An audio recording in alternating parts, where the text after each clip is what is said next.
بسم الله الرحمن الرحيم. أما بعد فقد قال الله سبحانه وتعالى بسم الله الرحمن الرحيم من ذا الذي يقرض الله قرضا حسنا فيضاعفه له أضعافا كثيرة والله يقبض ويبسط وإليه ترجعون. ایک صلوات پڑھتے ہیں بار محمد و آل محمد.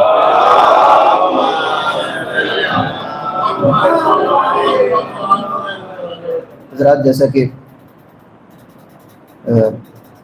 مولانا نے اشارہ کیا کہ بہت ساری چیزیں ہوتی ہیں کہ جو تفصیل طلب ہوتی ہیں اور ہم ایک ایک دو لائن میں اپنے مقام عالم دین سے پوچھنا چاہتے ہیں، اور ظاہر ہے ان کے پاس وقت نہیں ہوتا. 500-600 افراد اگر ایک انسان ڈیل کر رہا ہے تو ہر مسئلے کو تفصیل سے نہیں بیان کر سکتے، لیکن ہمارے پاس ٹائم ہوتا ہے. حالانکہ ہمارا ٹائم بھی کم ہے، 15 منٹ میں کیا کیا انسان بول سکتا ہے، لیکن کچھ موضوعات کہ جن کو تفصیل سے ڈسکس کرنا چاہیے، 2-3 باتیں ہیں وہ آپ حضرات کی خدمت میں عرض کرنی ہے، اور اس کے علاوہ آپ کے جو سوالات ہوں اس سے متعلق تو آپ پوچھ سکتے ہیں. سب سے پہلا سوال یہ کہ رؤیت ہلال کا معیار کیا ہے؟ چاند کیسے ثابت ہوتا ہے؟ اور فرما رہے ہمارے ہاں جب 29 شعبان یا 29 رمضان ہو جاتی ہے تب وہ بحث شروع ہوتی ہے اور اگلے دن بند ہو جاتی ہے. تو نتیجہ کیا ہوتا ہے کہ اگلے سال پھر وہی بحث ہوتی ہے. لیکن اگر ایک بار اس کو ڈسکس کر کے تمام کر لیا جائے تو بار بار اس بحث کو چھیڑنے کی ضرورت نہیں پڑے گی. سب سے پہلے وہ معیار کہ جس کی بنیاد پر تمام مراجع نے اپنے فتووں کی بنیاد رکھی ہے کہ چاند کیسے ثابت ہوتا ہے کہ چاند ہوا. سب سے پہلے ایک آپ خود دیکھیں اور سے سنیے گا، خصوصاً نوجوان. دوسرے 2 عادل گواہی دے دیں. تیسرے 30 دن گزر جائے مثلا، ٹھیک ہے. اور چوتھے کوئی ایسا گروہ کہ جس کے اوپر آپ کو اطمینان ہو، چاہے اس کے مثلا اس کا گھر 5 منزلہ ہے اور آپ کا 2 منزلہ ہے، تو اب اس کے کہنے کی بنیاد پر آپ کو اطمینان ہو جائے گا کہ نہیں اس کے پاس امکانات زیادہ ہیں. یا کسی کے پاس اتنی ہائی ریزولوشن والی ٹیلیسکوپ ہے کہ آپ کو پتا ہے کہ میں نہیں دیکھ پاؤں گا لیکن وہ دیکھ لے گا. تو چوتھا معیار یہ ہے کہ اگر ایک انسان، کچھ افراد ہیں کہ جن کے اوپر اس کو اطمینان ہو سکتا ہے تو وہ ان کے کہنے پر چاند کو مان سکتا ہے اور اگلے دن افطار یا روزہ رکھ سکتا ہے. اب ایک چیز جو کبھی کبھی فتووں میں اختلاف کی وجہ بن جاتی ہے، انشاءاللہ اس کو بھی عرض کروں گا کہ فتووں میں اختلاف کیوں ہوتا ہے. خامنہئی صاحب کا معیار الگ ہے، خوئی صاحب کا معیار الگ تھا، اور سیستانی صاحب کا معیار الگ ہے.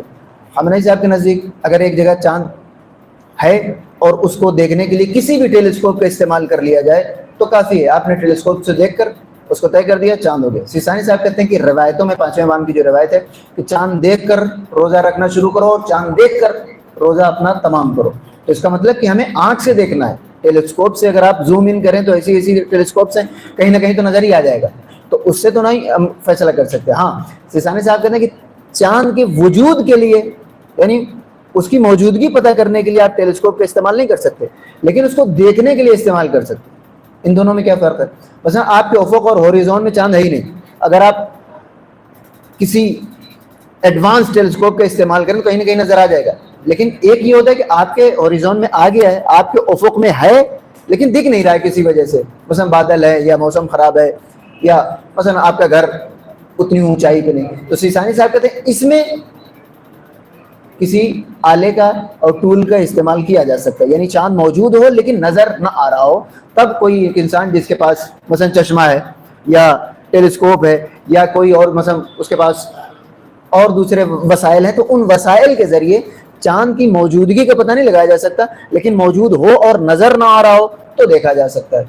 پچھلی بار بھی سیستانی صاحب نے یہ کہا. ہاں، اب اس میں یہ کہ مرجع تقلید اعلان نہیں کر سکتا، بالکل نہیں اعلان کر سکتا. مثلا اگر آپ نے چاند دیکھ لیا، اب مرجع تقلید کا کوئی رول نہیں رہ گیا، اب آپ کے پڑوسی کا کوئی رول نہیں رہ گیا، حتیٰ کہ مولانا صاحب کا بھی کوئی رول اس میں نہیں. اگر آپ نے دیکھ لیا کھیل ختم. 2 عادل نے گواہی دے دی تو بھی اب کسی اور کی بات کی ضرورت نہیں رہ گئی. عادل یعنی جو کھلم کھلا گناہ نہ کرتا ہو، وہ عدالت والا عادل نہیں. فاسق اور فاجر کے مقابلے میں جو عادل آتا ہے، یعنی اگر ایک 2 افراد ہیں جو کھلم کھلا گناہ نہیں کرتے ہیں، اگر انہوں نے آ کر آپ کے سامنے گواہی دے دی کہ چاند ہو گیا ہے تو اب اگلے دن آپ روزہ نہیں رکھ سکتے. اب پورا محلہ کچھ بھی کہتا رہے، ٹھیک ہے. اسی طریقے سے یہ جو کہا جاتا ہے کہ حاکم شرع یا مرجع تقلید کا کوئی رول نہیں ہے، وہ اس وقت کوئی رول نہیں ہے کہ جب آپ نے خود دیکھ لیا ہو یا کسی اور طریقے سے آپ کو یقین ہو گیا. لیکن اگر خود آپ کو نہیں پتا ہے، آپ کے علاقے میں بھی کوئی نہیں کہہ رہا ہے، اور وہ مرجع تقلید ایسا ہے کہ جس کے اوپر آپ کو اطمینان ہو سکتا ہے، مثلا ہو سکتا ہے آج سے 15 سال پہلے لوگوں کو سیستانی صاحب کے اوپر ہو سکتا ہے اعتماد نہ رہا ہو، لیکن آج ان کے پاس ایک ہائی ڈیفینیشن ٹیلیسکوپ قم میں ان کا ایک رصد خانہ موجود ہے, آبزرویٹری جس کو کہتے ہیں, ایک پورا ان کا سسٹم موجود ہے. اور آج سیسانی صاحب کے آفس, قم والے آفس کے مطابق ہم ہندوستان کے بلکہ دنیا کے کسی بھی شہر کے بارے میں فیصلہ کر سکتے ہیں کہ چاند ہوا ہے کہ نہیں ہوا. تو اب اگر اتنا بڑا دعویٰ ایک مرجع تقلید کر رہا ہے اور اس کے فتووں کی بنیاد پر, اسی کے چاروں بتائے گئے معیارات کی بنیاد پر آپ نے چاند کا کرائٹیریا سمجھا ہے, اب اگر وہ آپ سے کہہ رہا ہے کہ چاند ہو گیا ہے تو مجھے نہیں لگتا کہ کسی کو اس میں ڈاؤٹ ہوگا, اور اگر ڈاؤٹ ہے تو پھر ثابت بھی نہیں ہے, یہ بات یاد رکھیے گا. اگر آپ کو سیسانی صاحب کے سارے علم پر تو بھروسہ ہے, لیکن چاند کے معاملے میں چونکہ یہ ٹیکنیکل بات ہے تو آپ کہیں یہ مولانا صاحب یا مولانا مولوی لوگ ہو سکتا ہے ان کو معلوم نہ ہو, تو جیسے ہی شبہ ہوا اب آپ سیسانی صاحب کی بات پر عمل نہیں کر سکتے. لیکن جس کو سیسانی صاحب کی رصد خانے پر یا ان کے ٹیکنیک پر یا ان کے وسائل پر جو ان کے ریسورسز ہیں اس پر بھروسہ ہے, اور سیسانی صاحب یہ بھی نہیں کہہ رہے ہیں کہ چاند کو میں نے دیکھا, نہیں, وہ یہ کہہ رہے ہیں کہ چاند آپ کے یہاں ہے, کسی وجہ سے نظر نہیں آ رہا ہے. تو اب اگر سیسانی صاحب کے یہاں سے اعلان ہوتا ہے کہ ملاڈ میں چاند ہو گیا ہے, تو ہم اپنے سر پر ڈھیر سارا بادل رکھ کر یہ کیسے کہہ سکتے ہیں کہ سیسانی صاحب حق نہیں رکھتے؟ نہیں, بالکل حق رکھتے ہیں, لیکن خود اپنے مبنا کے مطابق, خامنئی صاحب کے مطابق تو ٹیلیسکوپ سے معلوم کر کے کہیں کے لیے بھی چاند بتایا جا سکتا ہے.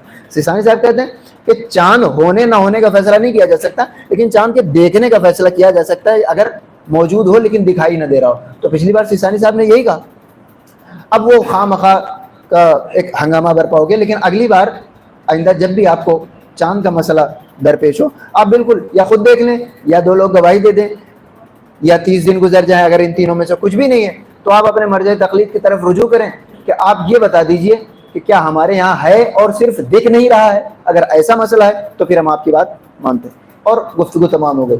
اب یہ سارے مسائل اور ہنگامے کرنے کے بجائے آج کے زمانے میں تو 2 منٹ میں پتہ چل جاتا.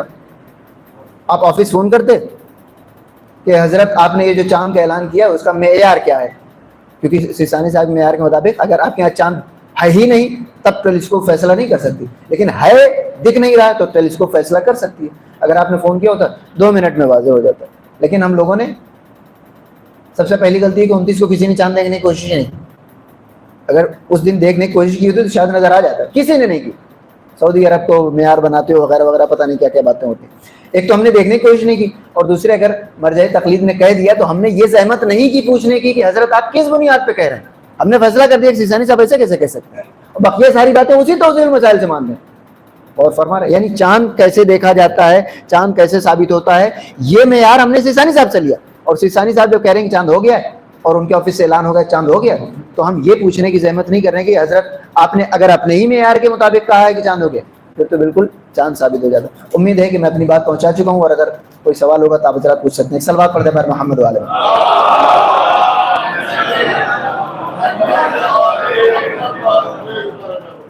فتووں میں اختلاف کیوں ہوتا ہے؟ ظاہر ہے کہ حکم شارع یا اللہ رسول یا روایت کا, آیات و روایات کا حکم تو ایک ہوگا, یا واجب یا حرام یا مستحب یا مکروہ. تو مراجع کے فتاویٰ میں یا فقہا کی رائے میں اختلاف کیوں ہو جاتا ہے؟ یہ مسئلہ وہی ہے کہ چونکہ کبھی تفصیل سے ڈسکس نہیں ہوتا, اور بلیک اینڈ وائٹ میں 1-2 لائن میں تو آپ کو نہیں بتایا جا سکتا. لہٰذا سب سے پہلی بات غور فرمائیں کہ جن باتوں میں آیات اور روایات بالکل کلیئر ہیں, ٹھیک ہے, اس میں اجتہاد کی ضرورت نہیں پڑتی. بدیہیات میں شک کرنے والا بلکہ بدیہیات کا منکر انسان ہمارے یہاں کافر ہے. اور فرض مثلا نماز فجر 2 رکعت ہے بطور مثال, ٹھیک ہے, تمام مراجع اس کو مانتے ہیں. اب اگر کوئی ایک انسان اٹھ کر اجتہاد کرنے لگے کہ نماز 2 رکعت ہے فجر کی یا 3 رکعت ہے, تو اس کا دین خطرے میں پڑ جائے گا, اجتہاد تو دور کی بات ہے.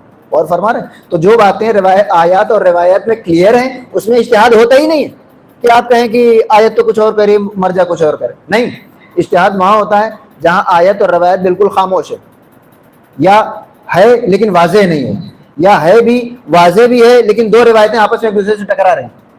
اور فرما رہے ہیں اب جب اس میں اجتہاد کرنے کے لیے جائے گا تو اس کو آپ یہ نہیں کہہ سکتے کہ آیت کے خلاف جا رہا. نہیں, آیت میں جو وضاحت نہیں پائی جا رہی تھی اسی وضاحت کو واضح کرنے کے لیے, اسی بات کو حکم قرآن کو واضح کرنے کے لیے اجتہاد کیا جاتا ہے.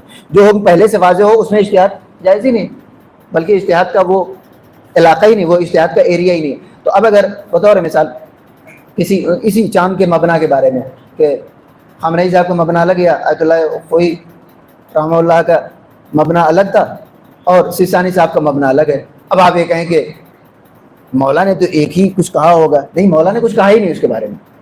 اور فرما رہے مولا نے کہا کہ چاند دیکھ کر روزہ کھولو اور چاند دیکھ کر عید بناؤ. ٹھیک ہے, پانچویں امام سے اس قسم کی روایت ہے. تو اب اس میں چاند کیسے ثابت ہوتا ہے؟ جب روایت میں نہیں ہے تو اب انہی روایتوں میں سے ساری روایتوں کو پڑھ کر جو حکم نکلے گا مرجع آپ کو دے دیتا ہے. 10 انسان کوشش کرنے کے لیے نکلتے ہیں, ایک کو کچھ پتہ چلتا ہے, ایک کو کچھ پتہ چلتا ہے. دونوں کے اوپر واجب ہے کہ جو انہوں نے اپنی فائنڈنگز پائی ہیں اپنے علم کو استعمال کرنے کے بعد پوری دیانتداری کے ساتھ آپ کے حوالے کر دیں. اب آپ کی ذمہ داری بنتی ہے کہ جو عالم ہے, سب سے زیادہ جانتا ہے, اس کی بات کو مانیں, اور جو عالم نہیں ہے اس کو سکون سے اپنا کام کرنے دیں. کوئی مسئلہ ہی نہیں ہے. اختلاف فتویٰ اس وقت برا ہوتا کہ جب آیت کچھ اور کہہ رہی ہو اور فتویٰ کچھ اور کہہ رہا ہے. اختلاف فتویٰ وہیں ہوتا ہے جہاں آیت اور روایت خاموش ہوتی ہے. تو اب اگر آپ خود بھی اجتہاد کرنے جائیں گے, حکم پتہ کرنے جائیں گے, تو آپ بھی وہی کریں گے جو مراجع کر رہے ہیں. اور فرما رہے ہیں. ہاں, اب ایک چیز اور کہ ایسا نہیں ہوتا کہ کوئی فتویٰ, ایک مثال آپ بتائیں, میں ابھی رات تک تو کم از کم ہم لوگ یہاں پر ہیں, ایک فتویٰ آپ بتائیں کہ جس میں ایک مرجع اس کو حکم دے رہا ہو کہ جائز ہے, دوسرا مرجع اس کو کہہ رہا ہو کہ ناجائز ہے, اور بیچ میں کوئی اگر مگر نہ لگا ہو. ہمیشہ اس میں کچھ نہ کچھ اف اور بٹ لگا رہتا ہے. تو جب سچویشن تبدیل ہوتی ہے, یاد رکھیے گا, ایک ہوتا ہے حکم جو حلال محمد قیامت تک حلال رہے گا, حرام محمد قیامت تک حرام رہے گا, وہ کبھی تبدیل ہونے والا نہیں ہے. لیکن جس چیز کے بارے میں وہ حکم دیا جا رہا ہے, جو سبجیکٹ ہے, اس سبجیکٹ کے بارے میں اختلاف ہو سکتا ہے. مثلا روایتوں میں, بلکہ خود قرآن مجید کے لحاظ سے بھی,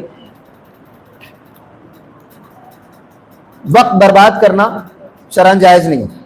ٹھیک ہے, یا بیہودہ باتوں میں لہو و لعب میں رہنا ناجائز ہے. یہ بات ہے, یہ قیامت تک ناجائز ہی رہے گا. لیکن لہو و لعب ہے کیا چیز, اس کو ڈیفائن کرنے میں تو اختلاف ہو جائے گا. تو اب اگر ایک انسان کسی چیز کو لہو و لعب سمجھتا ہے تو وہ اس کو ناجائز کہے گا, لیکن ایک انسان کے نزدیک وہ چیز لہو و لعب میں نہیں آتی تو وہ کیسے ناجائز کہہ دے اس کو. اور فرما رہے ہیں ہماری ذمہ داری ہے کہ ان دونوں میں جو زیادہ سوٹیبل ہے, جو زیادہ علم کے نزدیک ہے, ہم اس کی بات مانیں. نہ ہم اس کو غلط کہہ سکتے ہیں, نہ ہم اس کو غلط کہہ سکتے ہیں. یہ تو غلط تب ہم کہہ سکتے ہیں جب اچانک ایک آدمی اٹھ کر کہنا شروع کر دے کہ وہ کہہ رہے ہیں کہ لہو و لعب والی چیز ہے وہ ناجائز ہے, میں کہتا ہوں یہ لہو و لعب نہیں ہے. نہیں, 50 سال 60 سال کی عمر ہو جانے کے بعد, اپنی ساری زندگی آیات و روایات میں صرف کر دینے کے بعد, اب اگر ایک انسان اپنی فائنڈنگ پیش کرتا ہے تو یہ اس کے اوپر واجب بھی ہے. ایک صلوات پڑھتے ہیں محمد وعلی محمد.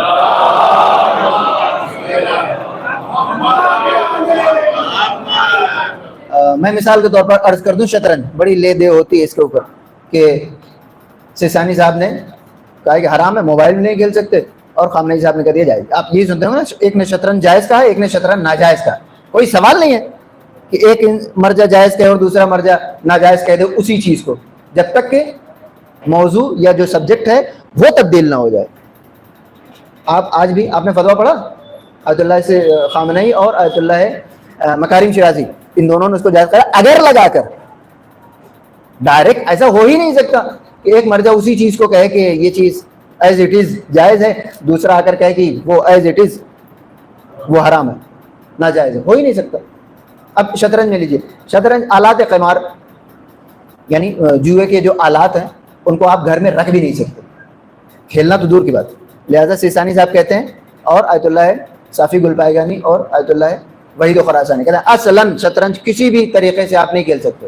آلات قمار ایک بار جوئے کے آلات میں استعمال ہو گیا تو بات ختم, اب اس کو آپ یوز نہیں کر سکتے. دوسری طرف, اور کس بنیاد پر؟ شطرنج کے کالے سفید جو ڈائس کے باکسز ہیں اس سے تھوڑی شریعت کو کوئی دقت ہے. اصل چیز یہ ہے کہ وہ جوئے میں استعمال ہوتا تھا.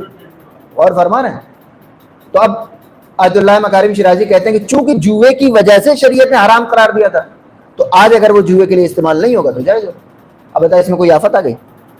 یہ تو تب ہے کہ جب سیستانی صاحب کہیں کہ شطرنج حلال, اور ایک مرجع اٹھ کر کہے کہ شطرنج چاہے جوا ہو چاہے جوا نہ ہو حلال, پھر یہ ٹکراؤ ایک دوسرے سے ہوگا. لیکن تضاد اگر لاجک آپ نے پڑھ رکھی ہو تو کانٹرڈکشن کی شرطیں ہوتی. ایک شرط اس میں سے یہ ہے کہ دونوں کے اف اور بٹ بھی ایک جیسے ہوں, ورنہ وہ چیز کانٹرڈکٹری نہیں ہوگی. امید ہے کہ میں اپنی بات آپ تک پہنچا لے گا. ایک صلوات پڑھتے پر محمد والے.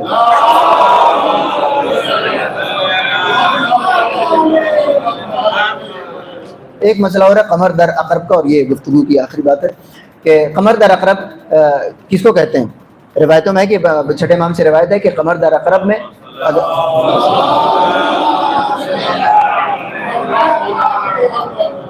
مولا فرماتے ہیں کہ اگر کوئی قمر در اقرب میں سفر یا شادی کرے گا تو خیر نہیں دیکھے گا. ٹھیک ہے. سب سے پہلے یہ جو آسمان میں ستارے لاکھوں کروڑوں کی تعداد میں ہیں, آپ ملین اور بلینس میں, یہ جو زمین کا شیپ ہے اسپیریکل شیپ جتنا ہوتا ہے 3D جو ہوتا ہے تھرڈ ڈائمینشن میں جو چیزیں ہوتی ہیں اس کو ایک پوائنٹ سے دوسرے پوائنٹ تک لے جانے 360 ڈگری ہوتی ہے. تو ہمارے یہ جو جغرافی والے علماء ہیں انہوں نے 30 ڈگری میں تقسیم کر دیا ہے اس زمین کے پورے سرکمفرنس کو. تو یہ ہوتی ہیں کل 12 ڈگریاں ہوتی ہیں. اب آسمان میں آپ دیکھیں تو لاکھوں کروڑوں جو ستارے ہیں اس میں سے کچھ ستارے ایسے ہیں جن کو ملا کر ایک شکل بنتی ہے جس کو کہتے ہیں کانسٹیلیشن یا تارا منڈل. نکشتر, تارا منڈل میں نکشتر ہوتا ہے جس سے وہ شکلیں بنتی ہیں. یہ ٹوٹل آج کے زمانے میں 88 شکلیں ہیں اور آپ کے ہندوستان کے ویدوں میں 27 ہیں. لیکن ہماری وہ جو لائن جس سے چاند ہو کر گزرتا ہے ہمارے 360 ڈگری میں, اگر اس کو تقسیم کریں تو 12 ہی ہوں گے. تو ان 12 خانوں کو زیادہ اعتبار دیا گیا, بقیہ سب سے کوئی لینا دینا نہیں. جن 12 خانوں سے گزر کر چاند آپ کے برابر گھومتا رہتا ہے, ٹھیک ہے, اس میں سے ایک وہ خانہ جس میں جب چاند پہنچتا ہے اس کی شکل بچھو کے جیسی ہے جس کو کہتے ہیں عقرب. تو اب کہتے ہیں قمر در عقرب, یعنی چاند عقرب والے بچھو والے باکس میں آ گیا ہے. ٹھیک ہے. یہاں پر اور ظاہر سی بات ہے 12 ہیں اور ایک مہینے میں پورا چکر کمپلیٹ کر لیتا ہے تو آلموسٹ 2.5 سے 3 دن ایک خانے میں چاند رہتا ہے. تو وہ 2.5 سے 3 دن عقرب والے شکل والے جب اس باکس میں پہنچتا ہے چاند تو اس کی بات ہو رہی ہے. ٹھیک ہے. اس میں علامہ حسن زادہ آملی کہتے ہیں کہ یہ چیز پہلے بابلیوں سے شروع ہوئی. بیبیلونین سبھیتا سے کیا ہے وہ میسوپوٹامیا یعنی عراق میں آج وہ پڑتا ہے, وہاں سے ان لوگوں نے شروع کیا, پھر یونان گیا, پھر انڈیا آیا اور ان لوگوں نے اس کو آسمان پر پہنچا دیا. اس کی کوئی حیثیت نہیں ہے. روایتیں جو موجود ہیں ان کو زیادہ سے زیادہ اس سے مکروہ ہونا ثابت ہوتا ہے انلیس کہ ایسٹرونومی کے ذریعے کوئی چیز ثابت ہو جائے, یعنی علم فلکیات کوئی چیز ثابت کر دے. جوتشیوں کی بات پر بھروسہ نہیں کیا جا سکتا. اور فرما رہا. تو اب اس میں کیا کہتے ہیں, سفر کرنا ممنوع ہے یا شادی کرنا ممنوع ہے, مکروہ کہا گیا ہے. اور یوں بھی احتیاطاً اگر ایک انسان اس میں کوئی اور کام نہ کرنا چاہے تو بالکل رک سکتا ہے. اس وجہ سے کہ علامہ حسن زادہ آملی نے بھی اس بات کو تسلیم کیا اور آیت اللہ جوادی آملی بھی اس بات کو مانتے ہیں کہ ان سب چیزوں کا یعنی جو آپ کے سور منڈل میں حرکتیں ہو رہی ہوتی ہیں اس کا آپ کی زمین پر اثر پڑتا ہے. مثلا سمندر میں ہائی ٹائیڈ ہو جاتا ہے چاند کی گردش کی بنیاد پر, لیکن اس سے واقعاً ہماری زندگی پہ بھی کچھ اثر پڑے گا. اس سے صرف شبہ ہوتا ہے, یقین نہیں ہوتا. لہذا شبہ کی حد تک مولا کی اس حدیث کو شبہ سے ملائیں گے تو کم از کم مکروہ تو ہے. لہذا اس میں اس قمر در اقرب میں شادی یا سفر نہیں کرنا چاہیے. اور اس کے علاوہ بقیہ جو جندری میں سعد اور نحس لکھا رہتا ہے اس کی کوئی حیثیت نہیں ہے. حتیٰ کہ اس کو اگر ایک انسان یقینی تسلیم کر لے تو یہ یقین کرنا ناجائز بھی ہے کہ جو لکھا ہے یہی ہوگا. اگر ایسا ہے تو پھر دعا مانگنے کا کنسپٹ ختم ہو جائے گا, پھر اللہ کی مرضی کا کوئی مطلب نہیں رہ گیا. لہذا جہاں تک روایتیں ہیں وہاں تک آپ رہیں. روایتوں سے آگے بڑھ کر آپ کو جوتشیوں کے چکر میں پڑنا شرعاً ناجائز ہے. بر محمد وآل محمد صلی اللہ علیہ وسلم. السلام علیکم ائمة الہدی ورحمۃ اللہ وبرکاتہ. استودعکم اللہ وأقرأ عليكم السلام. آمنا بالله وبالرسول وبما جئتم به ودللتم عليه. اللهم فاكتبنا مع الشاهدين. اللهم صل على محمد وآل محمد. اللهم صل على محمد وآل محمد